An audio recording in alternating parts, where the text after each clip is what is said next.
ನಮಸ್ತೆ everyone, once again welcome to ಈ ಪಾಠದ ಮನೆ. ಇವತ್ತು ನಾನು ಇಂಗ್ಲೀಷ್ ಗ್ರಾಮರಲ್ಲಿ ಫಂಡಮೆಂಟಲ್ ಯೂನಿಟ್ಸ್ ಆಗಿರುವಂತಹ ಫ್ರೇಸಸ್, ಕ್ಲಾಸಸ್ ಮತ್ತು ಸೆಂಟೆನ್ಸಸ್ ಈ ಟಾಪಿಕ್ಸನ್ನು ಎಕ್ಸ್ಪ್ಲೇನ್ ಮಾಡ್ತಾ ಇದ್ದೀನಿ.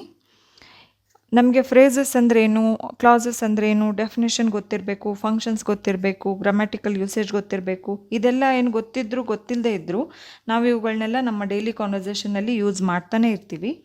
ಬಟ್ ಪ್ರಾಪರಾಗಿ ಗ್ರಾಮರಲ್ಲಿ ಸರಿಯಾಗಿ ಇವುಗಳನ್ನ ಯೂಸ್ ಮಾಡೋದ್ರಿಂದ ಒಂದು ಎಫೆಕ್ಟಿವ್ ಆಗಿರುವಂತಹ ಸೆಂಟೆನ್ಸಸನ್ನು ನಾವು ಫಾರ್ಮೇಷನ್ ಮಾಡ್ಬೋದು. ಸೊ ಫಸ್ಟ್ ಫ್ರೇಸ್ ಅಂದರೆ ಏನಂತ ನೋಡೋಣ. A phrase is a group of word that function as a part of a sentence. Group of word ಆಗಿರುತ್ತೆ ಮತ್ತು ಸೆಂಟೆನ್ಸ್ನ ಒಂದು ಭಾಗವಾಗಿರುತ್ತೆ ಫ್ರೇಸ್ ಅನ್ನೋದು. ಮತ್ತಿನ್ನೊಂದೇನೆಂದರೆ ಇದರಲ್ಲಿ ಸಬ್ಜೆಕ್ಟ್ ಮತ್ತು ವರ್ಬ್ ಕಾಂಬಿನೇಷನ್ ಇರೋದಿಲ್ಲ. ಸಬ್ಜೆಕ್ಟ್ ವರ್ಬ್ ಕಾಂಬಿನೇಷನ್ ಇಲ್ಲದೆ ಇರೋದ್ರಿಂದ ಇದು ನಮಗೆ ಕಂಪ್ಲೀಟ್ ಒಂದು ಥಾಟನ್ನು ಕನ್ವೆ ಮಾಡೋಕ್ಕಾಗೋದಿಲ್ಲ. ಕಂಪ್ಲೀಟ್ ಮೀನಿಂಗ್ ಇಲ್ಲದೆ ಇರೋಂತಹ ವರ್ಡ್ಸ್ ಅಂದರೆ ಇವೆಲ್ಲ ಸೆನ್ಸ್ಲೆಸ್ ವರ್ಡ್ಸ್ ಅಂತ ಏನಲ್ಲ. ಸೆನ್ಸ್ ಇರುತ್ತೆ. A phrase can make a sense but does not give complete thought, isn't it? Example, my best friend ಇಷ್ಟನ್ನೇ ಹೇಳಿ ನಾನು ಸುಮ್ಮನಾದರೆ what about your best friend, who is your best friend ಅನ್ನೋ ಪ್ರಶ್ನೆಗಳು ಬರುತ್ತೆ ತಲೆಯಲ್ಲಿ. ಯಾಕಂದರೆ ನಾನೇನು ಅದ್ರ ಬಗ್ಗೆ ಏನೂ ಹೇಳಿರೋದಿಲ್ಲ, ಬರೀ ಮೈ ಬೆಸ್ಟ್ ಫ್ರೆಂಡ್ ಅಂತ ಹೇಳಿ ಸುಮ್ಮನಾಗ್ಬಿಟ್ಟಿರ್ತೀನಿ, ಇಸಂಟ್ ಇಟ್? ಇದರಲ್ಲಿ ಯಾವುದೇ ಸಬ್ಜೆಕ್ಟ್ಸು ಇಲ್ಲ, ವರ್ಬು ಇಲ್ಲ. ಸೊ ಇವೆಲ್ಲ ನಮಗೆ ಕಂಪ್ಲೀಟ್ ಮೀನಿಂಗನ್ನು ಕೊಡೋದಿಲ್ಲ. ಸೆನ್ಸ್ ಇರುತ್ತೆ, ಟಾಪಿಕ್ ಏನು ಅಂತ ಗೊತ್ತಿರುತ್ತೆ, ಯಾವ ಟಾಪಿಕ್ ಬಗ್ಗೆ ಇದಿದೆ ಅಂತ ಗೊತ್ತಿರುತ್ತೆ, ಬಟ್ ಅವುಗಳ ಬಗ್ಗೆ ಫರ್ದರ್ ಇನ್ಫಾರ್ಮೇಷನ್ ಇಲ್ಲದೆ ಇರೋದ್ರಿಂದ ಕಂಪ್ಲೀಟ್ ಮೀನಿಂಗನ್ನು ಇದು ಕೊಡೋದಿಲ್ಲ. ನೋಡಿ, my best friend, a red flower, the man in blue shirt, at mid night ಅಲ್ವಾ? ಇದು ಯಾವುದನ್ನು ನಾವು ಸೆಂಟೆನ್ಸ್ನ ಒಂದು ಭಾಗವಾಗಿ ನೋಡಿರ್ತೀವಿ, ಬಟ್ ಇಂಡಿವಿಜುವಲ್ ಆಗಿ ಇವುಗಳನ್ನಿಷ್ಟೇ ಯೂಸ್ ಮಾಡಿದ್ರೆ ಇದು ಯಾವುದೇ ಒಂದು ಕಂಪ್ಲೀಟ್ ಥಾಟನ್ನು ನಮಗೆ ಕೊಡೋದಿಲ್ಲ. ಈ ಥರ ವರ್ಡ್ಸನ್ನು ನಾವು ಫ್ರೇಸಸ್ ಅಂತ ಕರಿತೀವಿ. Next, class. ಕ್ಲಾಸ್ ಅಂದರೆ ಏನಂತ ಹೇಳಿದ್ರೆ, this is also a group of word, this is also a part of a sentence. Part of a sentence ಆಗಿರುತ್ತೆ. ಬಟ್ ಕ್ಲಾಸಸ್ಗೂ ಫ್ರೇಸಸ್ಗೂ ಇರೋ ಒಂದು ಡಿಫ್ರೆನ್ಸ್ ಏನು ಅಂತ ಹೇಳಿದ್ರೆ, ಕ್ಲಾಸಸ್ಸಲ್ಲಿ ಸಬ್ಜೆಕ್ಟ್ ವರ್ಬ್ ಕಾಂಬಿನೇಷನ್ ಇರುತ್ತೆ. ಸಬ್ಜೆಕ್ಟ್ ವರ್ಬ್ ಕಾಂಬಿನೇಷನ್ ಇರೋದ್ರಿಂದ ಇದು ಕಂಪ್ಲೀಟ್ ಮೀನಿಂಗನ್ನು ಕೊಡುತ್ತೆ. ಕೆಲವು ಸಲ ಕೊಡುತ್ತೆ, ಕೆಲವು ಸಲ ಇದು ಸಬ್ಜೆಕ್ಟ್ ವರ್ಬ್ ಕಾಂಬಿನೇಷನ್ ಇದ್ದರೂ ಕೂಡ ಇನ್ಕಂಪ್ಲೀಟ್ ಇನ್ಫಾರ್ಮೇಷನನ್ನು ಕೊಡುತ್ತೆ. ಯಾವುದು ಆ ಥರ ಕಂಪ್ಲೀಟ್ ಇನ್ಫಾರ್ಮೇಷನನ್ನು ಕೊಡುತ್ತೆ, ಕೊಡೋದಿಲ್ಲ ಅಂತ ಎಕ್ಸಾಂಪಲ್ಸ್ ನೋಡಿದ್ರೆ ಗೊತ್ತಾಗುತ್ತೆ. ನೋಡಿ, my brother lives in Bangalore. My brother is a subject, lives is a verb. Subject verb combination ಇದೆ, ಕಂಪ್ಲೀಟ್ ಮೀನಿಂಗನ್ನು ಕೂಡ ಕೊಡ್ತಾ ಇದೆ. ಈ ಥರ ಕಂಪ್ಲೀಟ್ ಮೀನಿಂಗನ್ನು ಕೊಡೋಂತಹ ಕ್ಲಾಸಸನ್ನು ನಾವು ಮೇನ್ ಕ್ಲಾಸ್ ಅಥವಾ ಇಂಡಿಪೆಂಡೆಂಟ್ ಕ್ಲಾಸ್ ಅಂತ ಕರಿತೀವಿ. Next, she likes coffee. ಇದರಲ್ಲಿ ಕೂಡ she is a subject, likes is a verb. This is also giving the complete meaning, so this is also a main class. Next, the sun is a subject, sets is a verb. The sun sets. Before the sunsets ಅಂತ ಹೇಳಿದಾಗ ಇದರಲ್ಲಿ ಒಂದು ಪ್ರಶ್ನೆ ಬರುತ್ತೆ ಅಲ್ವಾ? What happens before the sunset, isn't it? ಇದು complete ಮೀನಿಂಗನ್ನು convey ಮಾಡ್ತಾ ಇಲ್ಲ, ಯಾವುದೇ ಒಂದು ಥಾಟನ್ನು ಕಂಪ್ಲೀಟ್ ಮಾಡ್ತಾ ಇಲ್ಲ, ಕ್ವೆಶ್ಚನ್ ಬರ್ತಾ ಇದೆ ತಲೆಯಲ್ಲಿ ಅಲ್ವಾ?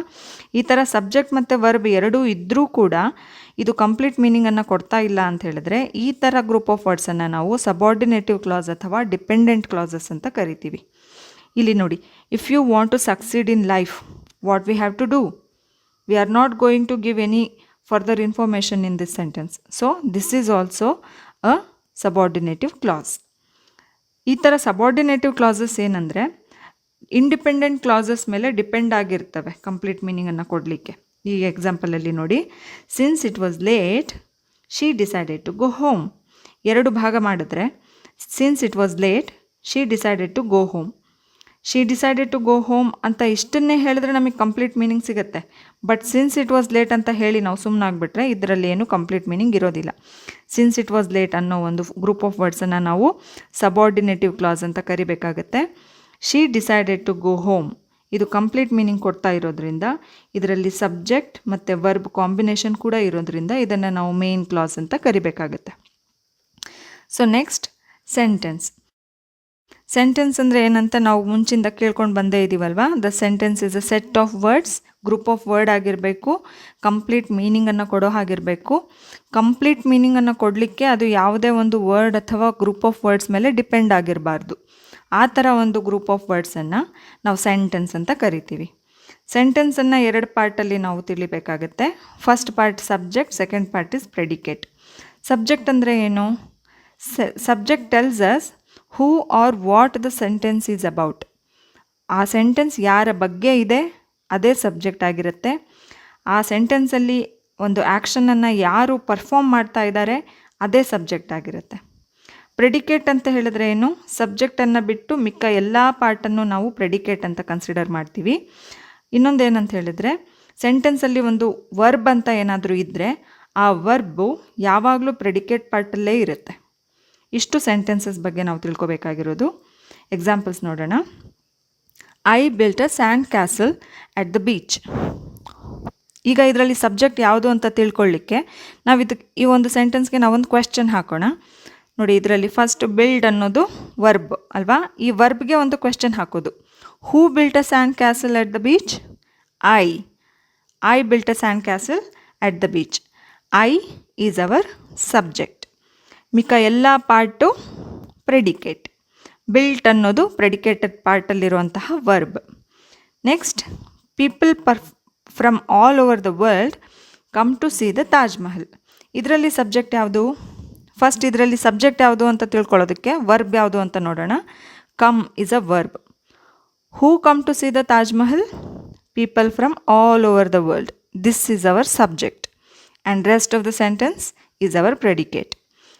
And come is a verb which is in the predicate part. Next, a dog is sitting at the gate. ಇದರಲ್ಲಿ verb ಯಾವುದು? is sitting. Who is sitting at the gate? A dog. A dog is our subject and rest of the sentence is our predicate. Next, there are many trees in the garden. ಇದರಲ್ಲಿ ನೋಡಿ, I ಅನ್ನೋದು people from all over the world, a dog, ಇದೆಲ್ಲ subjects ಅಂತ ನಾನೇನು ಹೇಳಿದ್ನಲ್ಲ, ಸೆಂಟೆನ್ಸ್ನ ಬಿಗಿನಿಂಗಲ್ಲೇ ಇದೆ. But ಇಲ್ಲಿ there ಅಂತ ಇದೆ, ಇದನ್ನು ನಾವು ಸಬ್ಜೆಕ್ಟ್ ಅಂತ ಹೇಳೋಕ್ಕಾಗಲ್ಲ. ನಾವು ಸಬ್ಜೆಕ್ಟ್ ಯಾವುದು ಅಂತ ತಿಳ್ಕೊಳ್ಳಿಕ್ಕೆ ಈ ಸೆಂಟೆನ್ಸ್ಗೆ ಒಂದು ಕ್ವೆಶ್ಚನ್ ಹಾಕಬೇಕಾಗುತ್ತೆ. ಆರ್ ಅನ್ನೋದು ವರ್ಬ್ ಅಂತ ತಿಳ್ಕೊಂಡ್ಮೇಲೆ ಈ ಆರ್ ಅನ್ನೋದಕ್ಕೆ ಕ್ವೆಶ್ಚನ್ ಹಾಕೋಣ. What are there in the garden? Many trees are there in the garden. So many trees is our subject. There are in the garden is our predicate part. ಈ ಥರ ನಾವು ಸೆಂಟೆನ್ಸನ್ನು 2 ಪಾರ್ಟ್ಗಳಲ್ಲಿ ನಾವು ತಿಳ್ಕೊಳ್ತೀವಿ. ಒಂದು ಸಬ್ಜೆಕ್ಟ್ ಪಾರ್ಟ್, ಒಂದು ಪ್ರೆಡಿಕೇಟ್ ಪಾರ್ಟ್. ವರ್ಬ್ ಯಾವಾಗಲೂ ಪ್ರೆಡಿಕೇಟ್ ಪಾರ್ಟಲ್ಲೇ ಇರುತ್ತೆ. ಬಿಲ್ಟ್, ಆಮೇಲೆ come, sitting, are, these are all the verbs predicate ಪಾರ್ಟಲ್ಲಿ ಇದೆ. ನೆಕ್ಸ್ಟ್ ಎಕ್ಸಸೈಸ್ ನೋಡೋಣ. ಎಕ್ಸಸೈಸಲ್ಲಿ ಇಷ್ಟೊತ್ತು ನಾವೇನು ನೋಡಿದ್ವಲ್ಲ ಅವುಗಳನ್ನ ಇದರಲ್ಲಿ ಗುರುತಿಸ್ಬೇಕು. ಅಂಡರ್ಲೈನ್ ಮಾಡಿರುವಂತಹ ವರ್ಡ್ಸು ಏನು ಕ್ಲಾಸಸ್ಸಾ ಫ್ರೇಸಸ್ಸಾ ಅಂತ ಹೇಳಬೇಕು. I left the keys inside the car. Inside the car ಅನ್ನೋದೇನು? ಇದರಲ್ಲಿ ಸಬ್ಜೆಕ್ಟು ಮತ್ತು ವರ್ಬ್ ಕಾಂಬಿನೇಷನ್ ಇದೆಯಾ? ಇಲ್ಲ. ಇನ್ಸೈಡ್ ದ ಕಾರ್ ಅನ್ನೋದು where I leave the keys ಅನ್ನೋದನ್ನು ತೋರಿಸ್ತಾ ಇದೆ, ಇಸಂಟ್ ಇಟ್? ನಾನು ಕೀಸನ್ನು ಎಲ್ಲಿ ಬಿಟ್ಟೆ ಅನ್ನೋದನ್ನು ಕಂಪ್ಲೀಟಾಗಿ ಹೇಳೋದಕ್ಕೆ ಈ ವರ್ಡ್ಸು ಹೆಲ್ಪ್ ಮಾಡ್ತಾ ಇದೆ ಅಷ್ಟೇ. ಇದರಲ್ಲಿ ಸಬ್ಜೆಕ್ಟ್ ವರ್ಬ್ ಕಾಂಬಿನೇಷನ್ ಇಲ್ಲ.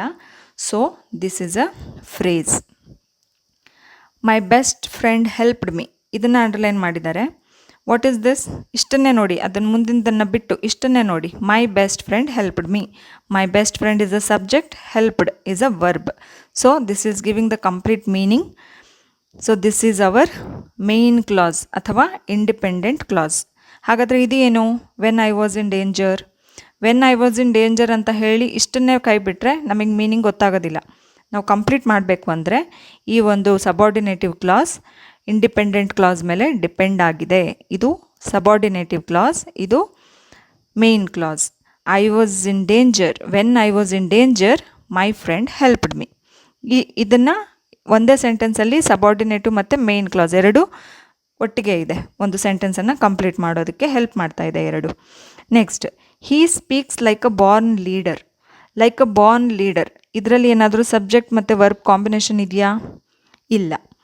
He speaks, how he speaks ಅನ್ನೋದನ್ನು ಲೈಕ್ ಅ ಬಾರ್ನ್ ಲೀಡರ್ ಅನ್ನೋ ವರ್ಡ್ಸು ಹೇಳ್ತಾ ಇದೆ. So this is also a phrase. I have no idea why she is absent. ಅವಳು ಯಾಕೆ ಆಬ್ಸೆಂಟ್ ಇದ್ದಾಳೆ ಅಂತ ನಂಗೆ ಗೊತ್ತಿಲ್ಲ.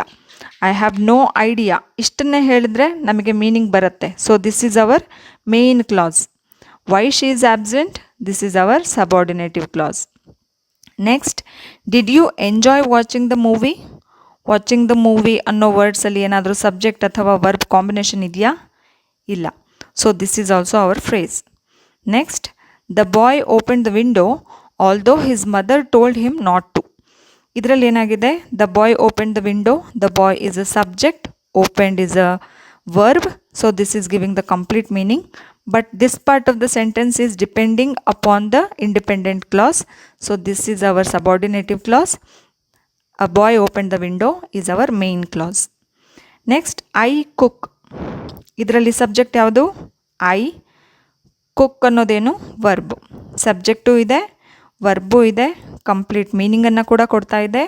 So this is also hour main class. ಎರಡೇ ವರ್ಡ್ಸ್ ಇದ್ದರೂ ಕೂಡ ಇದನ್ನು ನಾವು ಕ್ಲಾಸ್ ಅಂತ ಹೇಳ್ತೀವಿ, ಅಥವಾ ಇದನ್ನು ನಾವು ಸಿಂಪಲ್ ಸೆಂಟೆನ್ಸ್ ಅಂತ ಕೂಡ ಕರಿಬೋದು. ಕಂಪ್ಲೀಟ್ ಮೀನಿಂಗನ್ನು ಕೊಡ್ತಾ ಇದೆ, ಇಸ್ಂಟ್ ಇಟ್? ಐ ಅನ್ನೋದು ಸಬ್ಜೆಕ್ಟ್ ಇದೆ, ಕುಕ್ ಅನ್ನೋದು ವರ್ಬ್ ಇದೆ. ನಾನು ಅಡುಗೆ ಮಾಡ್ತೀನಿ, I cook, isn't it? So this is also hour main class. ಈ ಸೆಷನ್ನಲ್ಲಿ ನಾವು ಕ್ಲಾಸ್ ಅಂದರೆ ಏನು, ಫ್ರೇಸಸ್ ಅಂದರೆ ಏನು, ಮತ್ತು ಕ್ಲಾಸಸ್ಸಲ್ಲಿ ಎಷ್ಟು ರೀತಿಯಾಗಿದೆ, ಇಂಡಿಪೆಂಡೆಂಟ್ ಕ್ಲಾಸ್ ಅಂದರೆ ಏನು, ಡಿಪೆಂಡೆಂಟ್ ಕ್ಲಾಸ್ ಅಂದರೆ ಏನಂತ ನಾವೆಲ್ಲ ತಿಳ್ಕೊಂಡಿದ್ದೀವಿ. ಸೆಂಟೆನ್ಸಸ್ಸಲ್ಲಿ ಡಿಪೆಂಡೆಂಟ್ ಮತ್ತು ಇಂಡಿಪೆಂಡೆಂಟ್ ಕ್ಲಾಸನ್ನು ಗುರುತಿಸ್ಬೇಕು ಅಂದರೆ ನಾವು ಸಬ್ಜೆಕ್ಟ್ ಮತ್ತು ವರ್ಬ್ ಇಷ್ಟನ್ನೇ ಅಲ್ಲದೆ ಅದು ಕಂಪ್ಲೀಟ್ ಮೀನಿಂಗನ್ನು ಕೊಡ್ತಾ ಇದೆಯೋ ಇಲ್ವೋ ಅನ್ನೋದನ್ನು ಕೂಡ ಗುರುತಿಸ್ಬಿಟ್ಟು ಅದು ಏನು ಡಿಪೆಂಡೆಂಟಾ ಇಂಡಿಪೆಂಡೆಂಟಾ ಅಂತ ಗುರುತಿಸೋದನ್ನು ನಾವು ಈ ಸೆಷನ್ನಲ್ಲಿ ಕಲ್ತಿದ್ದೀವಿ. ಐ ಹೋಪ್ ನಿಮಗಿದೆಲ್ಲ ಅರ್ಥ ಆಗಿದೆ ಅಂದ್ಕೊಂಡಿದ್ದೀನಿ. ನೆಕ್ಸ್ಟ್ ಕ್ಲಾಸಲ್ಲಿ ಮತ್ತೆ ಸಿಗೋಣ. Thank you.